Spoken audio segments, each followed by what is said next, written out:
Welcome aboard. Skylark Outdoors here, and today we're going to show you how to change the oil on a MerCruiser 3.0 liter 4-cylinder engine. So you're going to need engine oil, you're going to need an oil filter for this. We're going to have links to both of these below, and you're going to need an oil extractor. So let's get started changing the engine oil on our MerCruiser 3.0 liter 4-cylinder engine. The first step to changing the boat engine oil is to get to your engine access compartment or cover, remove that. And this is on the MerCruiser Alpha 1 3-liter 4-cylinder MerCruiser engines. However, this will work on the V6 and V8s. I've done it the exact same way. All you need to do is locate your engine dipstick tube, and that is actually where we are going to pump the oil out of. So it's very similar for the V8 or the V6. Now, in the ideal scenario, your engine is warm and you're going to change the oil after you have just gone for a boat ride, because that's going to make the oil more viscous and easier to pump out. However, if you don't have that option, you can still change the engine oil when it's cold. It's just going to be harder to pump and you may not get every single last drop, which is not the end of the world and is going to be just fine. So we're going to change it today. It's still 75, 80 degrees out, so the oil is still going to flow pretty good.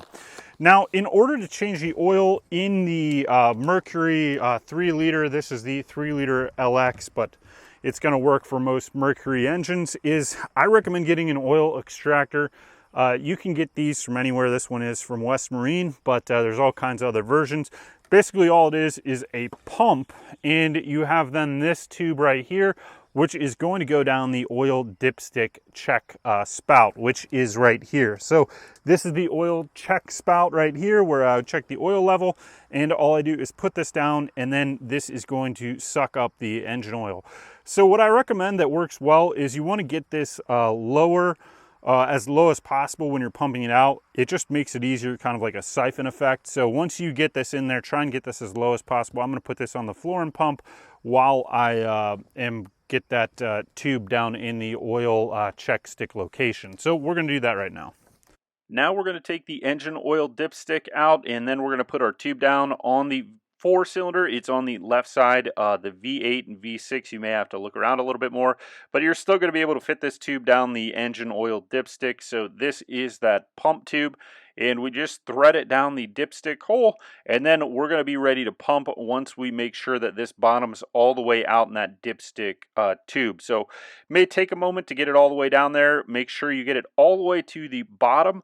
That means that you're going to get the most oil out of here once you start to pump. Make sure that you've got it connected to the actual oil extractor pump, and then you are ready to start pumping. So I've got it where I want it. Now I'm pumping, and you can see that black oil coming out of the engine, and we're going to put in some fresh synthetic oil once we pump all of this out. It takes me about 5 to 10 minutes to get all this pumped out, and I just pump it in the oil extractor. As you can see right here, it's filling up, and once it's full, I put it in a container so that I can go dispose of it at an oil disposal location. So you just pump this thing and the oil comes right out. You can see that it is right there in that tube. I've been pumping for about 5 minutes, maybe a little bit longer, and that is how much oil that I've got out of there. This thing holds 2.7 liters. The engine holds close to 4, so we're going to keep pumping till we get up to this top ring here. Then I'm going to empty it out, and then we will keep pumping, try and get that last little bit out of the engine, and go from there. You can start to see when it's not solid oil like this anymore, you start to get air bubbles. That usually means that you're getting closer to the bottom of what is left in this particular engine. So I've got a couple more minutes of pumping just to make sure we get as much as possible, and then we will keep going. But you can see right now it's siphoning. I'm not even pumping, and it's still pulling with the vacuum into the container here. Once you've pumped all the oil out, you can release the pressure on the extractor, and then you've got the extractor full of oil ready for disposal. Now we need to change the oil filter using a large pair of channel clocks or an oil filter wrench will work, but don't remove the filter completely, just loosen it a little bit, because what we're going to do is use a trash bag to surround the oil filter, and that is going to keep oil from going everywhere. When you remove this, it's going to catch any drips, and it's going to be easy then to dispose of that oil filter, rather than if you just pull it off, you're going to have oil all over the place in your bilge, and you do not want that.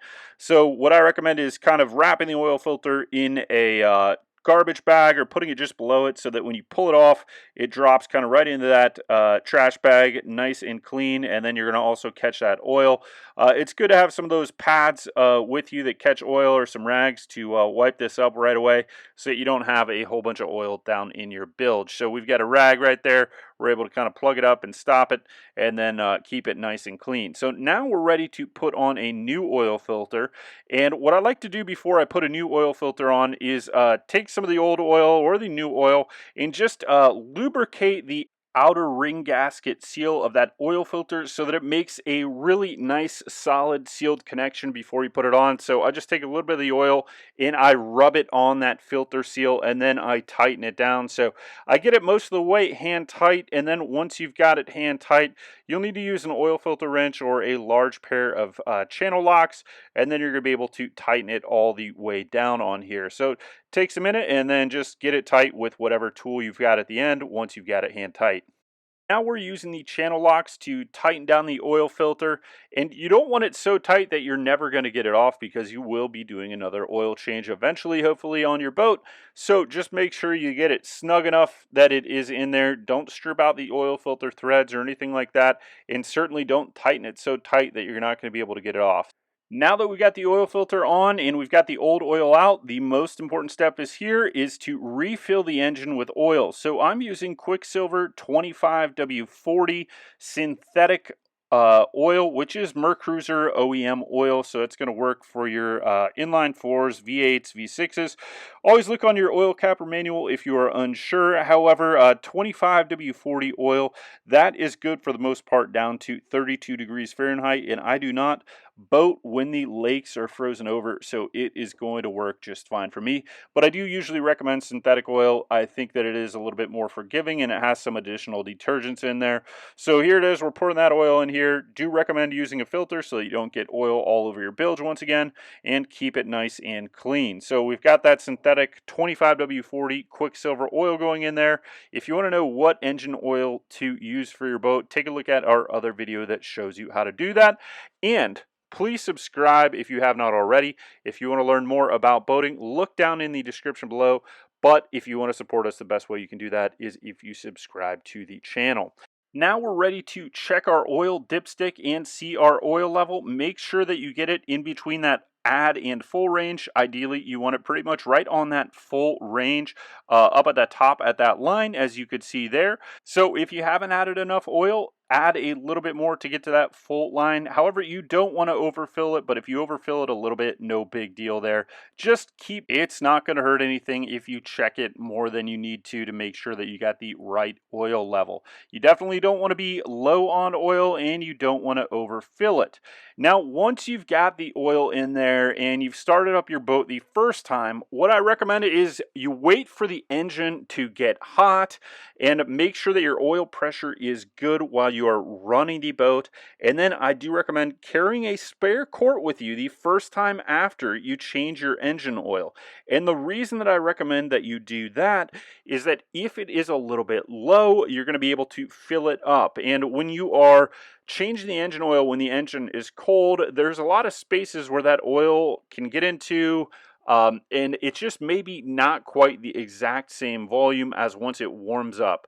So it's important to bring that extra quart with you, and then you can check the oil once you've run it, let's say 10 or 15 minutes. And if you need to add a little bit more oil, you can do that. Here, I'm just cleaning up the top of the engine oil, the engine cap, and everything else that I used here. But we have now changed the engine oil on our boat. So I hope you enjoyed this. I hope this helps prolong the life of your boat, as well as I hope it helps you save a little bit of money and be more accessible with boating. Once again, thank you for watching this video. Please subscribe, and thank you once again for watching this video on how to change your boat engine oil.